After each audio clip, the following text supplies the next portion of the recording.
ராமநாதபுரம், சிவகங்கை மாவட்டங்களில் ஹைட்ரோ கார்பனை விரட்டி அடிப்போம் என்கிற முழக்கத்தின் அடிப்படையில் கண்டன அறப்போராட்டம் நடைபெறுகிறது. இந்த போராட்ட வடிவத்தை இந்த மண்ணையும் இந்த மக்களையும் பாதுகாப்பதே என்னுடைய வாழ்க்கை லட்சியம் என்கிற அந்த மன உறுதியோடு வழிநடத்துகின்ற பாசத்துக்குரிய அண்ணாசாமி பாண்டியன் அவர்களுக்கும் இந்த போராட்டம் வெற்றி பெற வேண்டும் என்று இங்கே வருகிறது வாழ்த்திய அத்தனை தோழர்களுக்கும் நான் சார்ந்து இருக்கின்ற தமிழ்நாடு மார்க்சிய இளைஞர் சார்பாக இந்த நேரத்தில் வணக்கத்தை தெரிவித்துக் கொண்டு தோழர்களே, இந்த கார்பன் என்பது நமது நிலத்தில் நாம் வாழுகிற இடத்தில் பூமிக்கு அருகில் எடுக்கப்படுகின்ற ஒரு பொருள். இது எடுப்பதனால் இந்த மக்களுக்கு இந்த நாசில்லாத திட்டத்தினால் என்ன விளைவு ஏற்படும் என்பதை நாம் இந்த மக்களிடத்தில் சொல்லியாக வேண்டும். சாதாரணமாக நீங்கள் கிராமத்தில் மற்ற நம் குடியிருப்பு பகுதியில் சமமாக 300-400 அடி தண்ணி எடுப்பதற்கு நீர் தேவைக்காக போர் போடுவோம். ஒருவர் 400 அடி போர் போட்டு விட்டால் போர் போட்டு இருப்பார் நிலத்தடிக்காங்க தண்ணி எடுப்பதற்காக. பக்கத்தில் வீட்டுக்காரர் இன்னொரு புதுசான வீடு கட்டும் பொழுது அவர் சொல்லுவார், நான் 400 அடி போட்டிருக்கிறேன், நீங்களும் ஒரு 400 அடி போடுங்கள், அப்பதான் தண்ணீர் பகுதியில் சமமாக இருக்கும் என்று சாதாரண விவசாய பொருள் மக்கள் சொல்வார்கள். அதை கூட சமமாக அங்கீகரிக்கிற இந்த விவசாய மத்தியில் இந்த மக்கள் மத்தியில் 2000 அடி போட்டால் என்ன ஆகும்?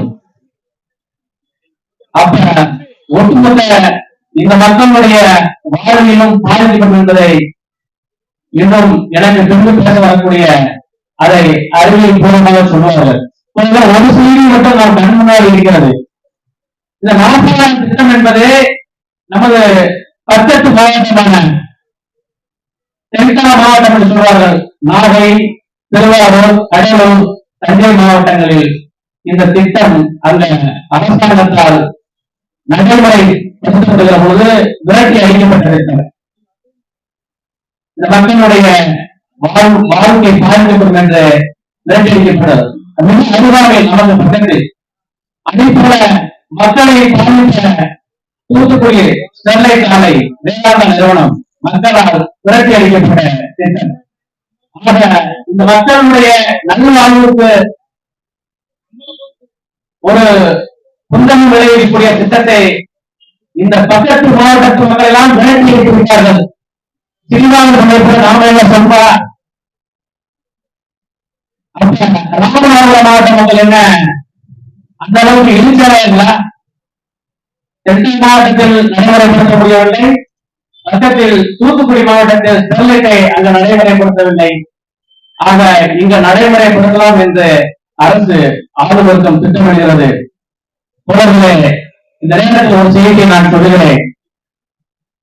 இந்த தமிழ் மண்ணுக்காகவும் மக்களுக்காகவும் எத்தனையோ தலைவர்கள் போராடி மடிந்திருக்கிறார்கள். இன்றைய தேதியில் கடல் கடந்து தமிழ் உணவுக்காக தன் உயிரை தீங்கி இரையாக்கிய மரியாதைக்குரிய போற்றுமுடிய தம்பி முத்துக்குமார் நிறைவு நாள் என்று அந்த நினைவு நாளை நாங்களும் வந்து ஏற்றி இந்த மக்களுக்காக இந்த நாசகார திட்டத்தை எடுப்பதற்காக எந்த விலையும் கொடுப்பதற்கு நாங்கள் தயாராக இருக்கிறோம்.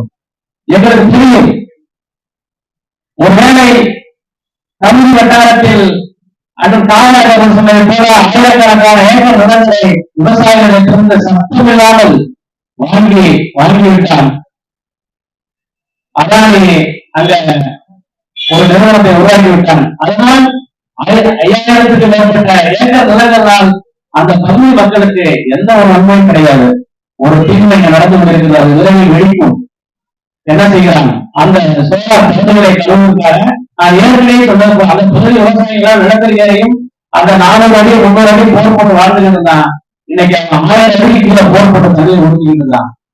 இந்த விரைவில் அந்த போராட்டம் வெடிக்கும். ஆக இது போன்ற நாசகார திட்டத்தையும் நாங்களும் இந்த மண்ணில் விரட்டி அடிப்போம்.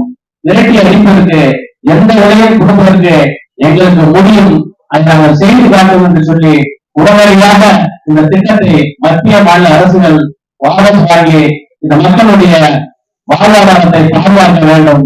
தவறினால் நாங்கள் அதை கையில் எடுப்போம் என்று சொல்லி வாய்ப்புக்கு நன்றி விடைபெறுகிறேன். நன்றி, வணக்கம்.